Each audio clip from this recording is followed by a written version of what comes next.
there guys, my name is Aaron Chandler from Forever Rovers fan channel, your fan channel for Doncaster Rovers Football Club, and today we're going to be talking about the CEO Gavin Baldwin's statement on behalf of the club after it was announced on Friday that players and staff will be put on furlough. So that is basically pay without work. So it's closed, so the Coutts Stadium and everything like that's closed until further notice, but they'll still get paid.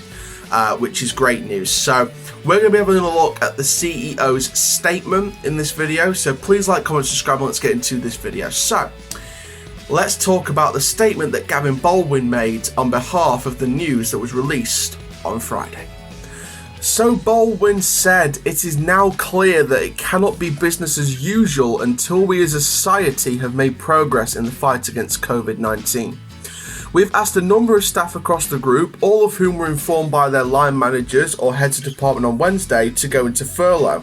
This means we can receive significant payment from the government towards their salaries, up to 80% or $2,500 per month per employee, although we intend to top up all wages to 100% for as long as possible."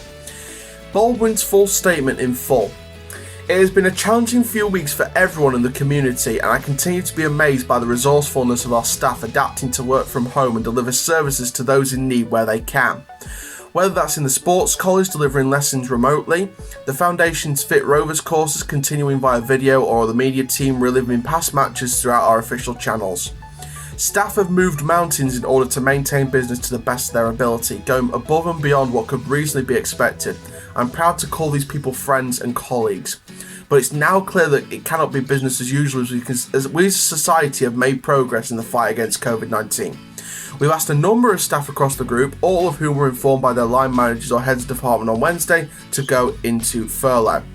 This means you can receive a significant payment from the government towards their salaries, up to 80% or $2,500 per month per employee, although we intend to top up wages to 100% for as long as possible. We've engaged positively with the PFA, EFL and RFL throughout the process, and as a result of playing squadron Rovers and the Dons are included in this furlough request. This is a step we need to take in order to protect jobs. Like other businesses in our sector, we've seen our income streams dry up, and no prospect of match returning in the near future are faced with a significant gap in our budget. We appreciate the support made by the EFL, RFL and government, and have no option but to utilise them in order to ensure we survive this crisis. The world has changed so much in the past few weeks, so much alters daily. In fact, that we cannot plan too far ahead, but these steps mean we'll be able to put on services, matches and events of the same quality once this is all over. We simply don't know when that will be, but we'll continue to liaise with the EFL, RFL and other relevant bodies to ensure we are prepared when that happens. I want to thank the owners for their support to myself and senior management at this time, as well as everybody within the company who continue working to the best of their ability. We've faced some real challenges, but the determination of colleagues to ensure we've come through it inspires me. We believe passionately that our business model is sound and look forward to welcoming furloughed staff back into business as soon as it is safe and practical to do so. As an organisation, we continue to make ourselves available to support the fight against COVID-19 as best we can, and start ready to help as when we're required. I know a number of my colleagues have already signed up for volunteer initiatives, and I'm sure those who are furloughed will continue to help in their communities as and when they can. Although we operate with a reduced staff, we remain open for business with staff working from home where possible, or for those who require to still be at the stadium, following appropriate safety and social distancing measures. We'll keep fans informed of changes to working hours as a result of this, but please bear with us if it takes a little bit longer than usual to reply to a message. The most important things fans of all our teams can do at the moment is keep themselves and their families safe, following advice on social distancing, and help the collective effort to fight the virus. We know times are hard for fans, so we're extending the early bird pricing for season memberships. For those of you who feel able to, purchasing a season membership will be a massive help at this time. You can also buy DNA cards, purple voucher books, or sign up to the Club Doncaster Lottery, all of which will be available ways of supporting us, but will bring you benefits. So the box office can help with all of the above. So the number for the box office is 01302 762 576. So that's 01302 762 576, or online at tickets.clubdoncaster.co.uk. That's tickets.clubdoncaster.co.uk.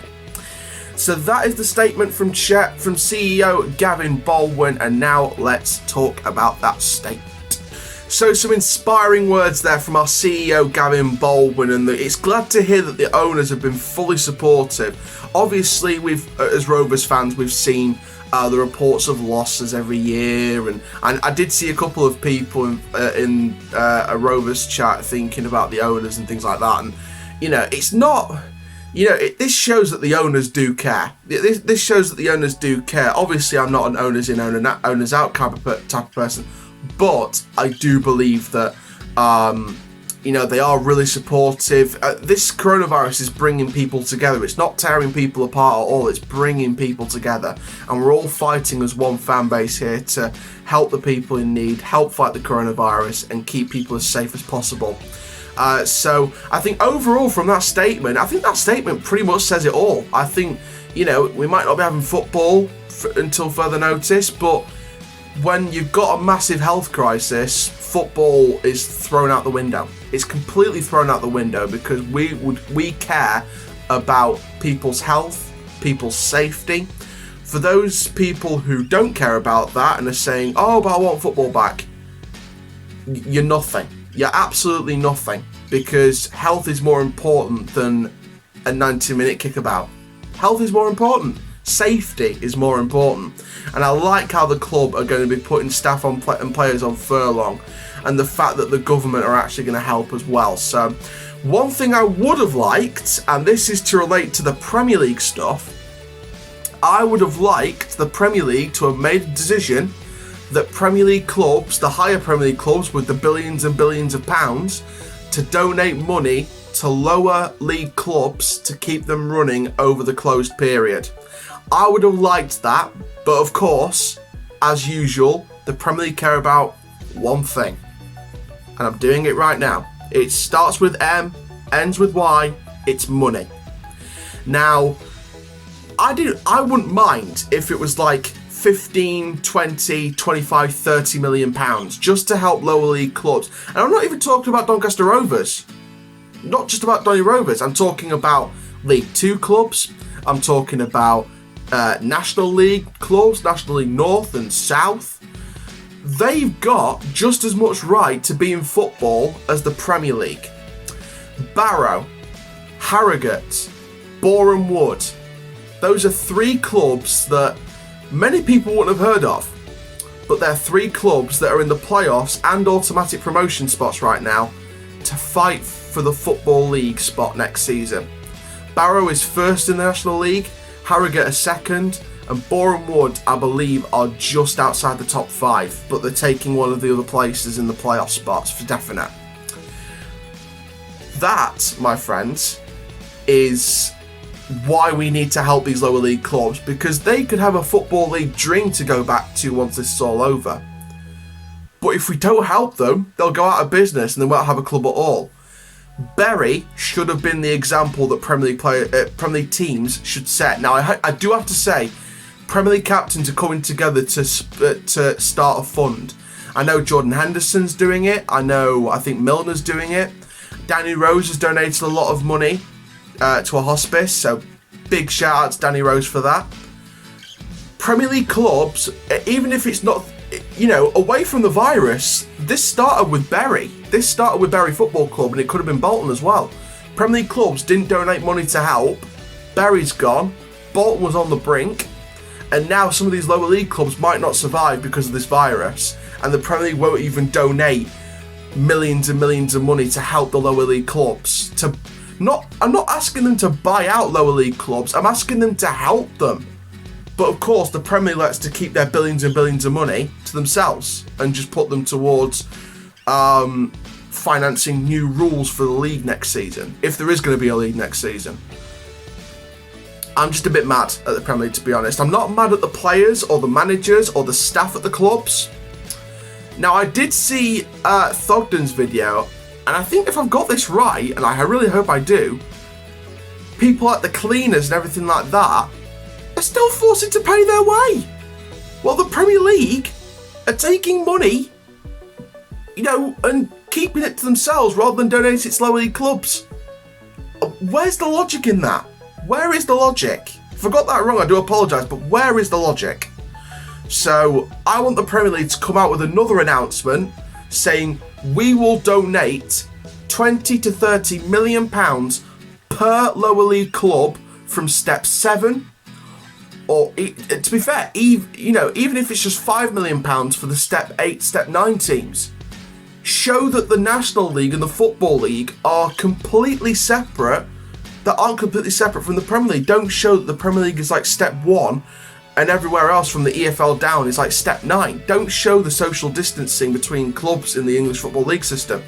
Show that they're united. Show that the Championship is step 2, League 1 step 3, League 2 step 4, National League step 5, 6 and 7. Show that they are one system and not the Premier League's in one system and everyone else suffers at the bottom of the system. Don't show that. Come out with an announcement saying we will donate money to lower league clubs for those that need it. Show that. Show that you care. So, big up to Gavin Baldwin for that statement. Showed a lot of heart in that statement. Showed a lot of passion for the club and the owners backing him, supporting him. Showed a lot of passion for the club. I wish every single Doncaster Rovers player, staff member, including managers and coaches and assistant managers, every single person that works at Doncaster Rovers Football Club and further down the leagues as well, I wish them safe, I wish them well, I wish them happy. Thank you very much for watching this latest news update on Doncaster Rovers and the Football League, I guess. My name is Aaron Challoner. Please like, comment, subscribe. Goodbye.